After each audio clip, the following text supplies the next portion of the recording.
নমস্কার বন্ধুরা, আমার ছাদ বাগানে আমি কিভাবে গাছ রিপোর্টিং করি সেটাই আজকে তোমাদের সাথে শেয়ার করব। তার জন্য এখানে আমি নিয়ে নিচ্ছি কিছুটা পরিমাণ গার্ডেন সয়েল, আর নিয়েছি একটা টব, আর আমি যে গাছটা লাগাবো সেটাকেই নিয়ে নিয়েছি। আর নিয়েছি এখানে কিছুটা পরিমাণ ভার্মি কম্পোস্ট। এখানে গার্ডেন সয়েলটার সাথে আমি মাটিগুলোকে ভালো করে শুকিয়ে নিয়ে গুঁড়ো করে নিয়েছি। তারপরে এর মধ্যে কিছুটা পরিমাণ ভার্মি কম্পোস্ট বা গোবর সার দিয়ে দিচ্ছি। এই যে গোবর সারটা দেওয়া হয়ে যাচ্ছে দেখুন।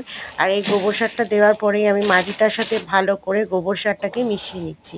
এমনভাবে মিশাচ্ছি যাতে সমানভাবে সব জায়গায় গোবর সারটা মাটির সাথে মিশে যায়। এবার এই টবটার মধ্যে কিছুটা পরিমাণ শুকনো পাতা দিয়ে তার উপরে একটু মাটি দিয়ে আমি যে গাছটাকে লাগাবো সেটাকেই আমি টবটার মধ্যে বসিয়ে দিচ্ছি। আমি এখানে একটা জিনিয়া গাছ নিয়েছি, আর এই জিনিয়া গাছটাই আমি আজকে রিপোর্টিং করছি। দেখুন গাছের সাথে যে মাটিটা ছিল সেই মাটিটাও আমি ওই টবের মধ্যেই বসিয়ে দিয়েছি।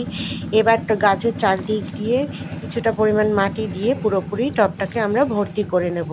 এইভাবে ঘুরিয়ে ঘুরিয়ে প্রতিদিকে চারিদিকে একদম মাটিগুলোকে আমাদেরকে ভরে দিতে হবে, যাতে কোনো রকম কোনো সাইডে ফাঁকা না থাকে, যাতে জল জমতে পারে। আর জল জমলে গাছের শিকড় কিন্তু নষ্ট হয়ে যাবে। এইভাবে চেপে চেপে মাটিগুলো ভরে দিয়ে দিচ্ছি।